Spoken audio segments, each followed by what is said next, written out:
Hi there, and welcome to another interview. Today's going to be very bleak, very serious. There's not going to be any joking about it. It's really going to get to the nitty-gritty of science.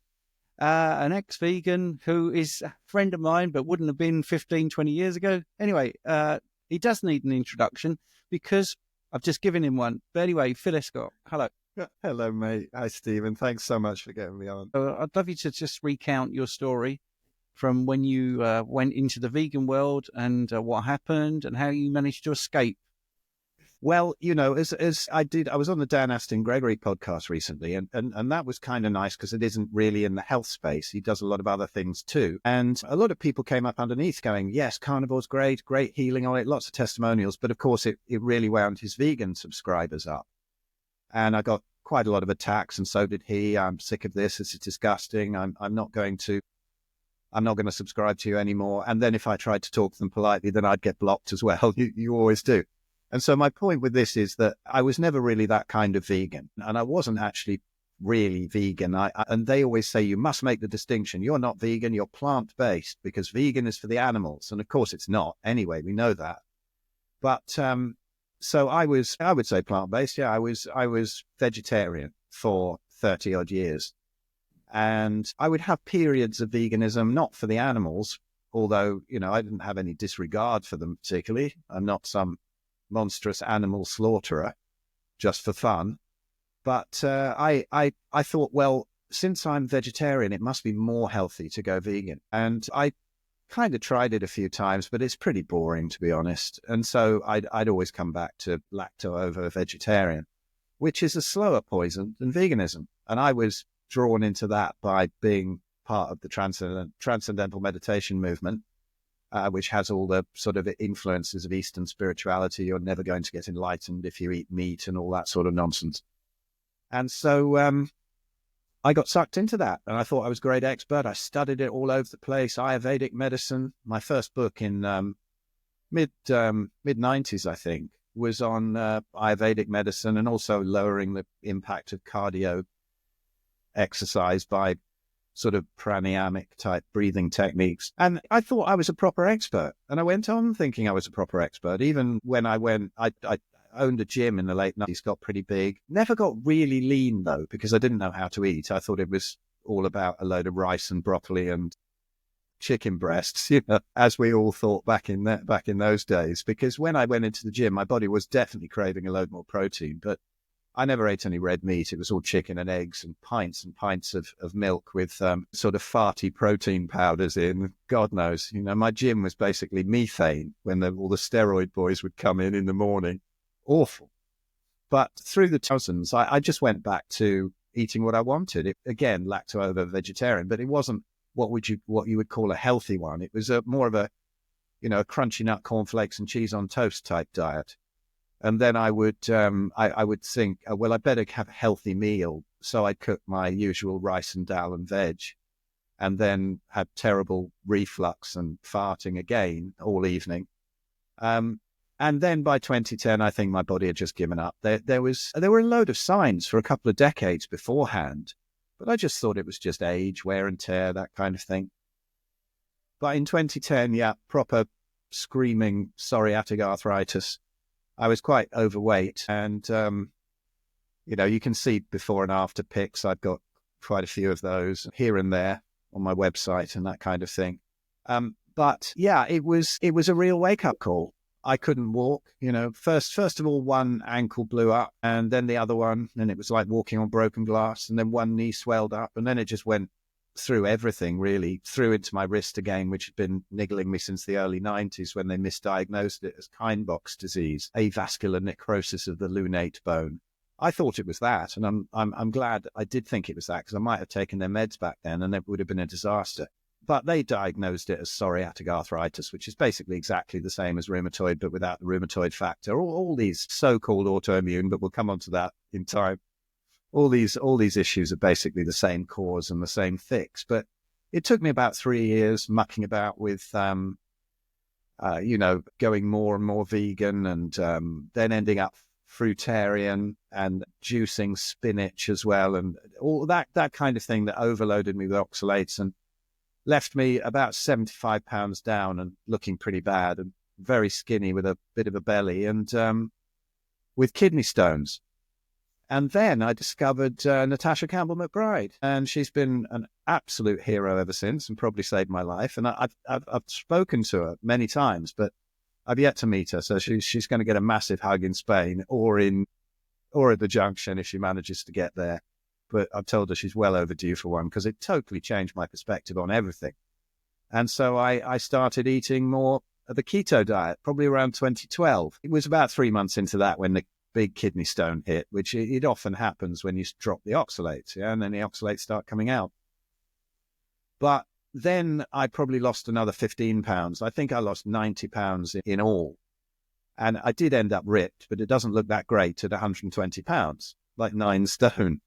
And so it took about another year before I had the inflammation right down. Well, probably 3 months or so before the inflammation was down enough to go start playing the drums again. And then probably a year later before the weight came back on. And this is something I spoke about in Spain last time. And I like to encourage people that if they go onto one of these diets, if they are seriously suffering from one of these inflammatory conditions, not to worry about that weight loss in the healing phase. When the gut heals, the weight comes back on. So that was an eye-opener for me. And I remember Natasha talking about it on a podcast or something, saying, don't be worried about that. And my friend Zofia Clements as well from Paleo Medicina has also spoken about that. Don't worry about that stage of it. But it was kind of alarming from having been very muscly to being a bit of a fat bastard and then suddenly looking like I'd come straight out of Belsen.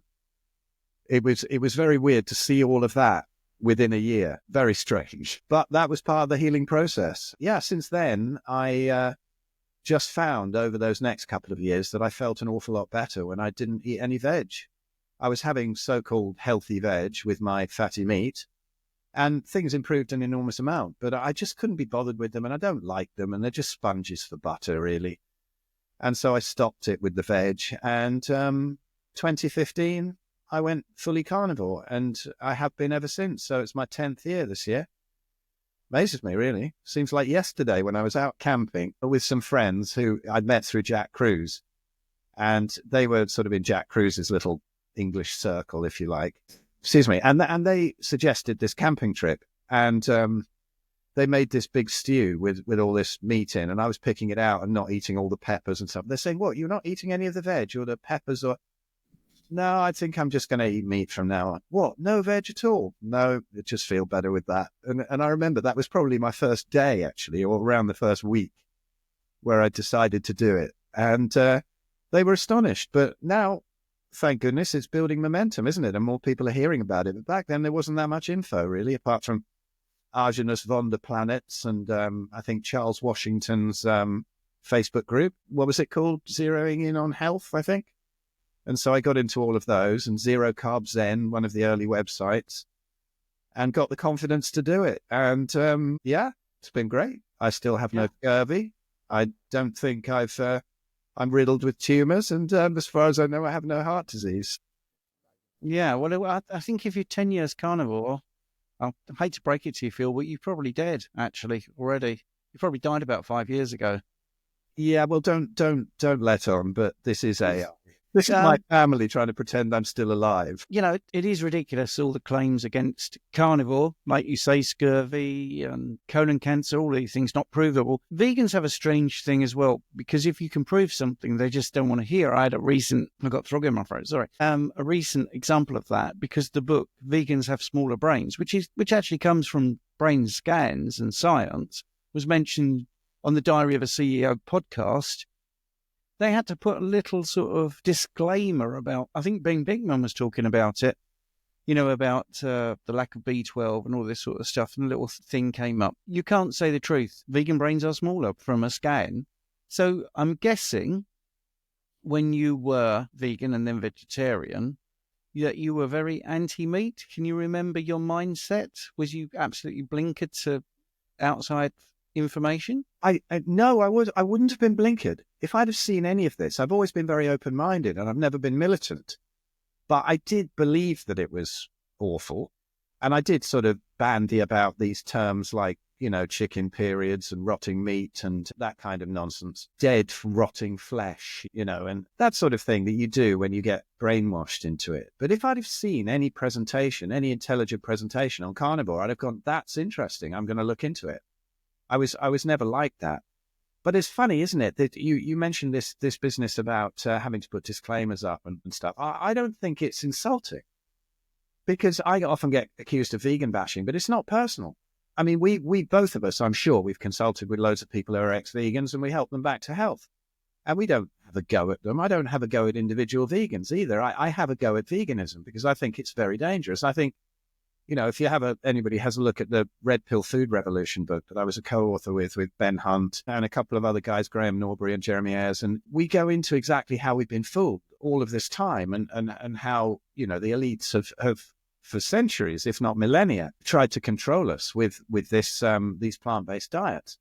But I think the interesting thing about vegans and taking great offense, or a lot of people do, there's something about mental health that you can't touch. People get very offended with it. Like at the last event at the Junction last year, Ben and I both mentioned about vegans having problems and mental health issues. And during our talk, and a GP and her friend came up to me and said, "We're really horrified. I can't believe that you mentioned that. Why would you mention that?" And I said to her, "Well, I'm sorry." I said, "I'll tell you why I do mention that vegans have mental health issues. It's because they have mental health issues." And she went nuts. And I said, "Look, think about it this way. I didn't find my way out of my issues until inflammation had damaged a knee and a wrist. I got it out of 30 joints with no damage, thereabouts.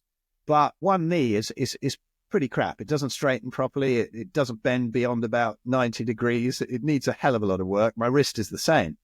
I don't know how I play drums, actually. I've just kind of adapted, and I don't really think about it because there's no pain in there anymore, but it's been damaged. So if somebody came up to me and said, 'Your knee's damaged, it looks a bit weird,' I wouldn't say that's really offensive. It's absolutely true. And it was years of plant abuse that did that to me and created that many toxins. It's not insulting. So if you say to somebody, 'I think you've got some mental health issues,' when you talk to vegans, even in a chat, recently I've been blocked by a load of them on that Dan Aston Gregory podcast chats on his Facebook. And a couple of them particularly, they blocked me, they got really angry. And somebody popped up and said, it's a testament to the carnivore diet, how calm you were with them. Because usually 2 or 3 comments in, they're in caps locks, they're screaming at you about being a cannibal and that kind of thing. I've had death threats on my YouTube channel. There is definitely a serious mental health issue. I think well, as you say, the brain shrinks. This has been proven. But they're also in hunting mode. Of course, they can't hunt animals. They have to hunt evil carnists like us and start shouting at them. I loved it in the early days of Sean Baker's podcast, YouTube channel, when he would say at the end of each video, and there'll be a prize for the best vegan death threat in the comments. And it was nuts. I had one guy screenshot it in the early days of my channel, and he's saying, I can't even mention it. It's just the C word constantly. And I'm going to rip you limb from limb. I'm not one of these weedy vegans. He's probably some guy who trained a bit and he was 6 months into veganism and hadn't lost all his muscle yet. But it was starting to show in the mental health. And this isn't an attack. This isn't insulting anybody. It's serious concern, because don't we see so much when people go carnivore and they say, "I can't believe how calm I am. I can't believe how I used to get so upset about stuff. I was so militant. How could I not have seen the other point of view?" You hear all these things, depression clearing up, ADHD, whatever that is. I think it's a bit of a weird diagnosis. Even schizophrenia, things like that. And then if you start to touch on the autism thing, my God, people go mad. You can't possibly talk about that. I go, God, look at Natasha Campbell McBride's books. Look at how she was thought of as being a bit of a nutter back then for writing a book on autism, and, how she reversed her sons, how she learned about it. She was considered a lunatic back then, but now a whole load of the research on autism is into keto diets, low-carb diets. They're going about it the wrong way. It's usually a load of sort of almond flour and seed oils or something, and they do it in hospitals. But they, with this diet has been shown to reverse seizures, epilepsy in kids for a long time. And that's when they're doing it pretty badly. But you see these reversals, and we're not attacking people and insulting people. I think that's a really important distinction to make, because I had Brett Lloyd on my podcast, and he's been on loads of podcasts, and have a listen to him. I mean, the time he was sort of in tears about 6 times on my podcast, just the memory of decades of severe depression lifting when he went carnivore. And that's beautiful. And we're not attacking anybody who's got a mental health issue, who's fat, who's got a dodgy knee, whatever it is they've got. These are scars we have from the misinformation given by the mainstream and fooling us into it. It's not anyone's fault. Once they wake up, they can heal, whether it's mental or physical issue. And so, yeah, that's a long-winded way of saying, listen, just man up, vegans. We're on your side, okay? There shouldn't be any division here. When you're ready for one of us to help you out, we're here, and there's not going to be any attacks. Now, it might be a little different for people like Dr. Greger, who are spreading this nonsense and look like he's just been dug up. And I will have a go at him because he's perpetuating this nonsense. But your average vegan caught up in the evil New World Order cult of veganism? No attacks there, guys. Just sympathy and wishes, best wishes for your healing. Yeah, it's exactly how I feel. It's the deliberate misinformation and the nefarious nature of people like Dr. Greger and Neil Barnard, who are deliberately misinterpret studies and stuff like that. And that's why I mentioned the Diary of a CEO, because they're so heavily invested in these, shakes and into sort of meals and, carbohydrate-based food. He's got money in Huel, hasn't he? Yeah, exactly. Whoa. So the sort of warning about this information is very disingenuous because it's real information. And instead of flagging that up, it should say, why don't you link to the study and have a look for yourself and make your own decisions? Well, of course, that doesn't make much money. I mean, that is really what frustrates me. And you're right. I mean, I think if someone is a vegan, at least they're thinking about their health. Same with a vegetarian. They're actually trying to do something. And it is the misinformation that they're, is leading them down the garden path. And you're absolutely right. I mean, the amount of success stories I've done when they've reversed things like bipolar, and it's all down to simple things like the energy supply of ketones to the brain, which definitely is what it prefers. If you've got this 5 millimoles of glucose and you've got 1 millimole of ketones, and you find the body is not looking at the big surplus, it's looking at this, 1/5 supply and choosing that. I mean, that deliberately shows the brain making that choice. It wants ketones, it doesn't want glucose. So no, but Dr. Greger says you don't have to look at the studies because he'll interpret them for you. And the brain runs on glucose. And that's it. The science is settled. That's very frustrating. I mean, 100 years ago, we knew about ketones in the brain because it was used to stop seizures. I mean, it's not even a fad thing. It's not even controversial. But yes, Greger is one of the worst out there, definitely. You sort of touched on something that I find I have to do. We use certain phrases and terms even though we don't really believe in them. So, for instance, in my world, when we talk about bloods and normal ranges, they're not normal ranges. They're normative ranges for people that eat 45% to 65% carbohydrates. It's a bit like some 18-year-old athlete looking at my stats for running 100 meters and saying, that's where I should be. It's totally irrelevant, those ranges, but I still have to talk about normal ranges. And you have to use the word autoimmune because people get what you're talking about. But I think a lot of people don't really feel that there is such a thing as autoimmunity, or certainly not to the degree that it's pushed. I mean, what do you think about that? Well, I think, first of all, people get one of these conditions, let's call them inflammatory conditions. This is what happened to me. You go to the doctor, you panic, and he says, we don't know why it happens, but your body is now attacking itself. And I think that's about as likely as me walking down the street and suddenly start punching myself in the face. What is the point? So that never really rang true to me at all, that the body was attacking itself. The body doesn't know how to attack itself. It's a beautifully balanced system. And if it's doing something that's inflammatory, it's got a reason to do it. The other theory is this molecular mimicry theory, which I don't really believe either, that when you get a leaky gut and sort of certain proteins get through into the blood, and then the body starts to see a similar chain of molecules or whatever in a certain tissue of the body, whether it's the thyroid or the synovium in the joints, that kind of thing, it starts to attack that and gets confused. I don't think so. I think Natasha Campbell-McBride put it really nicely when she was on my podcast, and she just said, there is no such thing as bad inflammation. I mean, now, obviously, it's uncomfortable, but I remember the days when I had a load of inflammation, but I was so panicked, I was taking ibuprofen to get rid of it. I just couldn't walk on my ankles.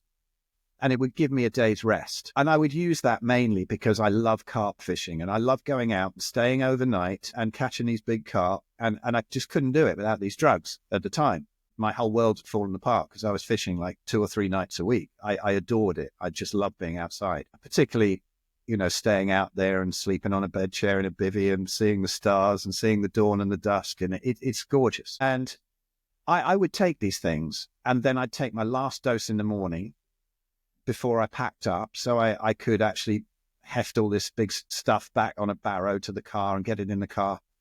And driving home, I remember feeling this feeling in my ankles where it was starting to burn again. And I thought, that's going to be bad. It's going to be worse than before. And it always was. Because if you take these things and shut down the inflammatory pathways, you're interrupting what the body's doing. Plus, at that stage, I hadn't really figured out that what I should and shouldn't be eating. And so I'd go there with sort of Ezekiel bread sandwiches and flapjacks because they were lower in gluten and they were a grain that wasn't inflammatory. It was just nonsense. And so that was piling up in my body through my leaky gut overnight. And in the morning, and it couldn't clear it with the inflammation because I'd shut it down with the ibuprofen. And in the morning, I'm driving home thinking, yeah, that's going to be bad. And sometimes I couldn't even get the stuff out of the car. I just have to leave it in there for a couple of days before I could just get up to haul it out the car and put it in the garage. And this to me shows that the body is definitely trying to clear something.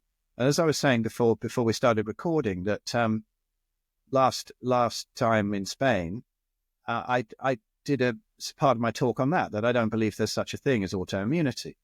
And I was really glad to see Anthony say the same thing at the beginning of his talk as well.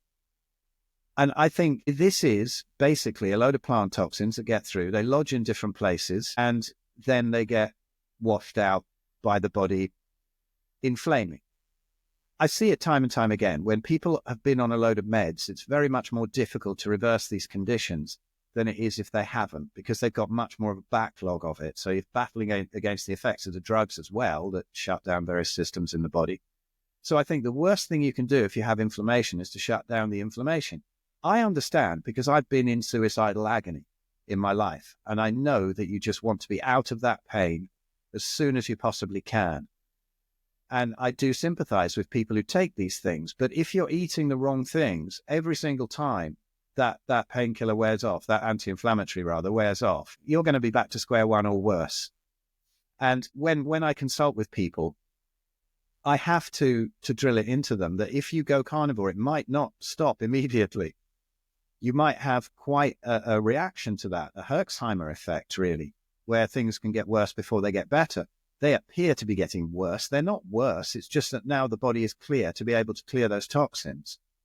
And in the early stages, I found, particularly with people with rheumatoid arthritis and psoriatic arthritis, where it's pretty evident immediately what you've done. If you've got MS or some thyroid issue like Graves' or Hashimoto's, it's often not immediately obvious when you've eaten the wrong thing. But believe me, with arthritis, it is. And it can hit anywhere in the body, and you get that pain within an hour sometimes of eating the wrong thing, or even less. So that's the great blessing of arthritis. That's why I call my book Arthritis the Best Thing That Ever Happened to Me, because it teaches you so much about these inflammatory issues. There's a phrase, isn't there, that was made up, I think, for bipolar people, that they're like everybody else, only more so. And that's the same for so-called autoimmune conditions as well, because these things that people eat where they go, oh, well, I don't get a reaction to it. Well done. You've got the sort of microbiome that's protecting you against this crap. That's another nonsense thing, I think, that people think you need a diverse microbiome. That's another thing to come into. But they probably got the things to protect them, and they don't have a leaky gut yet, particularly. And so it's not going through, and they're not getting that inflammatory response. That doesn't mean to say that those awful foods aren't chipping away at that gut integrity, and that one day they might have an issue with it. I don't know. People react in different ways to these things. But I think that you've got to really drill into people that that sometimes it can carry on. I often use the analogy of a big boat or a ferry, and you shut the engines off, and it doesn't stop immediately, does it? It carries on rolling, but you stop the engine, you stop that crap going in that caused the issue in the first place. However, when the gut's very leaky, you can steal some of the proteins that get through, even the good ones from beef and lamb. I think that people react to those as well. And that doesn't keep the gut leaky. It will still be healing up. But I think this is one of the main reasons that paleomedicina have this very, very high fat content, you know, 1/3 fat to 2/3 lean meat on the plate by sight, that kind of ratio. And I find that to be the real sweet spot for gut healing and to get people out of these issues quickly. And if you eat like that, not too high protein and very high fat, then that gives the gut everything it needs to heal. And that's your quickest way out of it. But don't expect it to stop in a week. I have a Facebook group as well called, very simply, Psoriatic and Rheumatoid Arthritis, Mitochondrial Health, and goes on and on, the title of it. I couldn't decide what to call it. But somebody posted in there, I went carnivore and I had psoriatic arthritis and it's all gone. It's completely healed in 2 weeks. This is incredible. I can't believe it. She was young, just diagnosed. She'd never been on meds. And so that's possible. But I had to put comments underneath saying that's wonderful and inspiring. But please, everybody, if you've gone carnivore after you've had rheumatoid arthritis for 10 years and you've been on methotrexate, please don't expect those kind of results. And you've got to keep the confidence up and understand about the gut and understand about what our ancestral diet is and what people who eat like that, how people who eat like that have none of these chronic issues. And I had to warn people and just say, keep going. It's fine. This is inspiring. And actually, as I predicted, sort of 3 months down the line, she did have a few issues, but now she's fine. It cleared up. But around that time, you can get the oxalate dumps. You can get other things sort of coming out and the body dealing with things. And the body releases these things mostly in as safe a way as possible. Sometimes if you've really poisoned yourself, like I did with sort of probably halfway to the lethal dose of spinach smoothies every day for months, then I ended up with kidney stones because the body really can't dump the oxalates safely enough with just a nice bit of cloudy pee and that kind of thing. I think that's important to show. My most important thing that I like to get across to people is confidence, really researching into why you're doing this. It's not just another diet. It's not a fad diet. It's just taking away everything that you don't need and giving the body everything it needs. So there's no toxins. There's just all of the nutrients you need in the smallest package, loads of good fats, and allow the body to heal itself. There's nothing magic about meat. People keep saying to me, why is there anything curative about meat? You know, my friends in the TM community here, they sometimes come up to me in a supermarket or something, and they'll say, I've been eating load more meat. I've been seeing your videos. I'm going, it's not about that. It's about cutting the plants out. It's about subtracting. It's about taking away the poisons. You know, if you have a bucket full of honey and you put a small dog turd in there and mix it up, is it a bucket of honey? No, it's a bucket of dog shit, right? So if you're eating a big steak and a whole load of toxic veg with it, not only are you not getting the proper nutrients from the steak, but you're also piling in a load of toxins. So it's not about eating meat. It's nothing magical about meat. It's just our best food. And so to get people with the confidence of that, even though the symptoms are not dying down immediately, that's the most important thing. Confidence, support groups, seeing your peers maybe on the same part of the journey is a bit different, isn't it? For somebody who's got a whole load of science like you, or somebody who's 10 years down the road like me, it's not quite so inspiring as seeing somebody who's a month down the line who said, do you know what? About a week after that, where you are, things started to really improve. And now look, 3 weeks later, I've seen some real improvements. And that's inspiring because you can relate to that a bit more. So that's how I like to deal with people who come to me with these inflammatory things and just give them the confidence that the body is doing what it's supposed to do. It's incredibly wise. The best doctor on the planet has no idea about 99% of the functions in the body, and certainly no idea about the microbiome. People who pretend to understand about the microbiome, I think, are seriously dishonest. And we don't know. All we can do is take away everything that we can possibly see in someone's environment. The crap food, the EMFs, the artificial light, the lack of getting outside and getting some sun, emotional traumas that I believe have a lot to do with which joints are hit in arthritis, for example, which organs are hit. It's a very sort of subtle shamanic kind of thing, I think. But I've not heard of a better explanation. And I've seen people heal certain joints from sorting out emotional issues when they haven't changed their diet and other joints are raging. I've had it myself. I think certain joints get stuck because there's also an energetic block. There's a physical block and there's also an energetic block, and that might stop the body being so efficient at clearing toxins in that area. But that's getting a little bit more into the woo-woo side. But people who try and deal with those emotional issues with sort of EFT and all these kind of things, they don't really get that far when they're still eating a load of crap. So I also often say, hose the mud off the car before you polish it.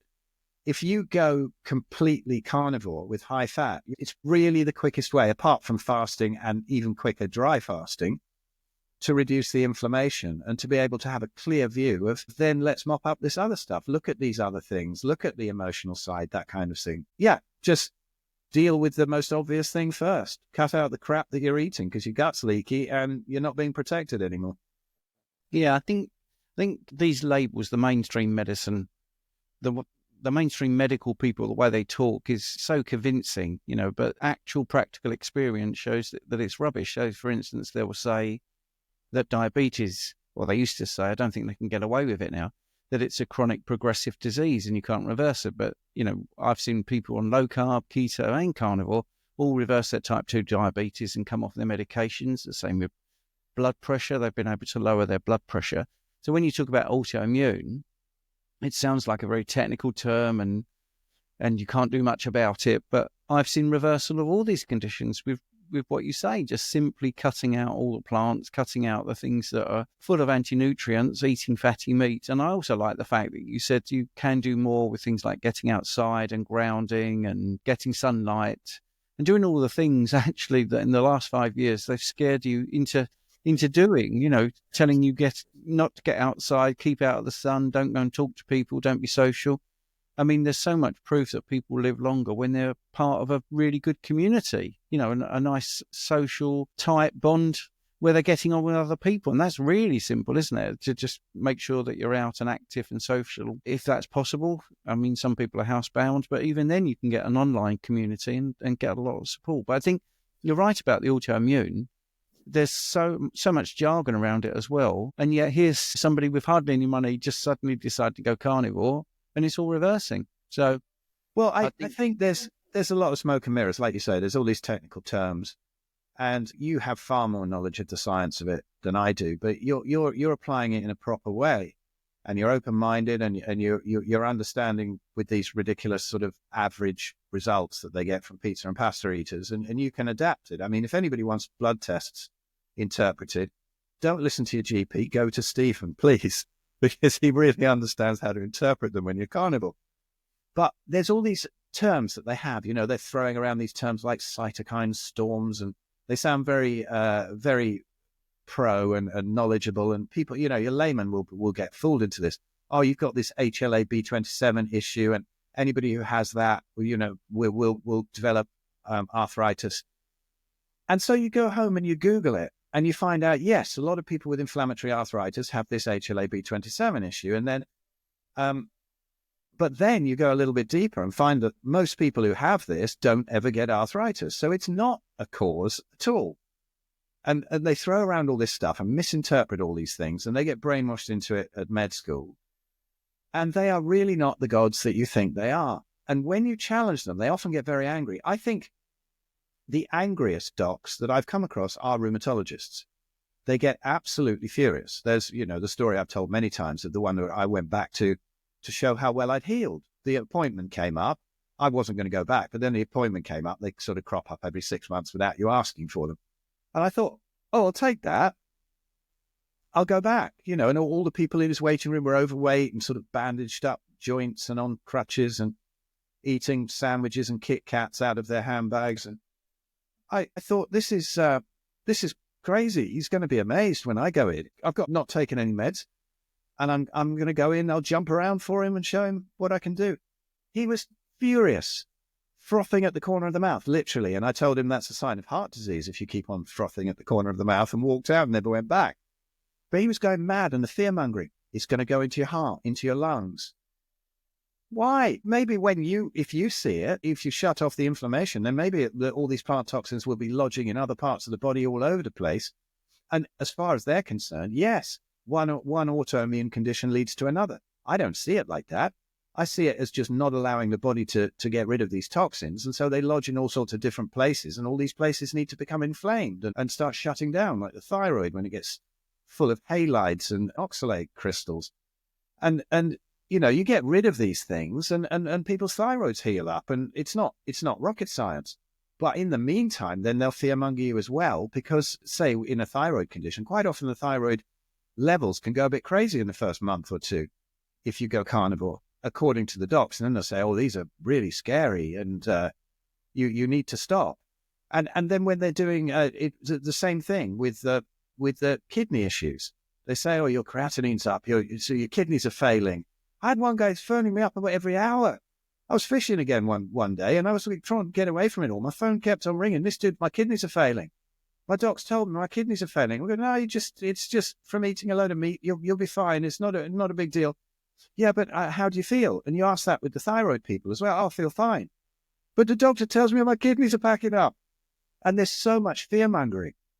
It's so angry if you don't do it. I had a lady come up on my weekly Zoom call the other day, last Sunday it was, and she was telling me about her rheumatologist, this woman, rheumatologist, and she said she gets so angry with her, she shouts at her, don't Google, don't do any research, just listen to me. The only thing that's going to do any good for your rheumatoid arthritis is to take these, basically chemo drugs and biologics. That's the only chance you've got. And she's shouting at her. And she actually, when she argues, she says, you've actually also got a mental health issue if you even think of arguing with me, and I want to refer you to a psychiatrist. That's abuse. I said, she's also saying, and above all, don't eat any red meat, particularly fatty red meat. This is the most inflammatory thing you could possibly eat. You'll never get well if you eat that at all. And she's telling her this is the angriest rheumatologist I've heard about.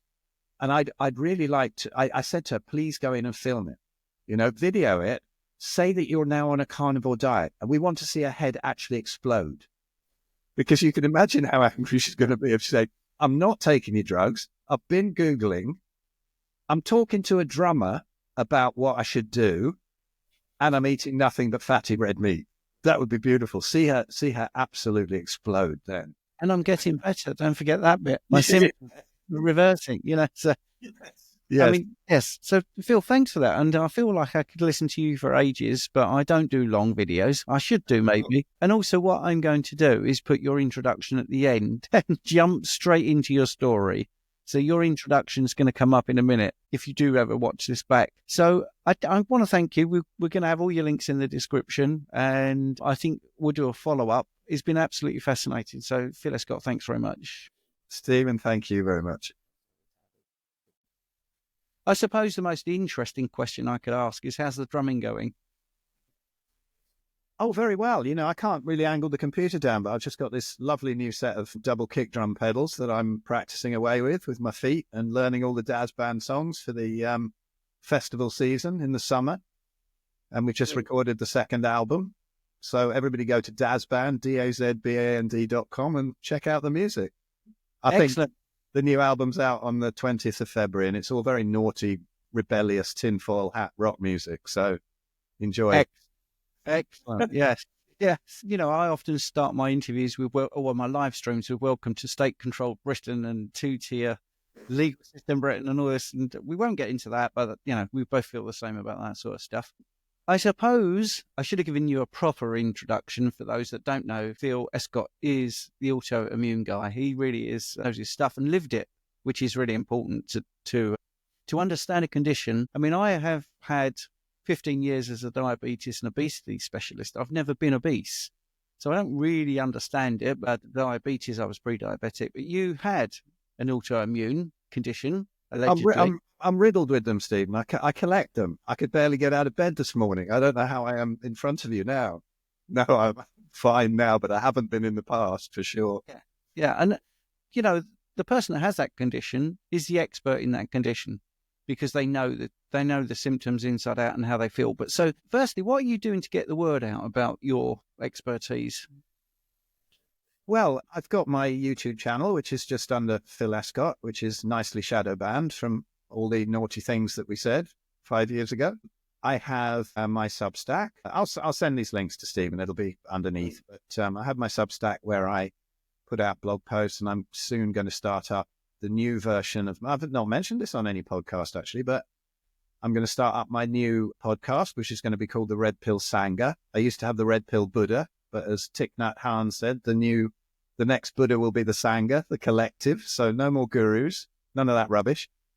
But I'm going to start that up through Substack. So go and sign up to my Substack. And I do Zoom calls once a week for autoimmunity and all sorts on a Sunday evening, UK time. And I have my online course, Autoimmunity, the Subtraction Method, which you'll find a link to on my link tree as well. And go by that. It's a 30 video course. And I think I just wish I'd had it back when I was that sick. It covers everything from diet to lifestyle, light and EMFs, and even emotional and spiritual issues.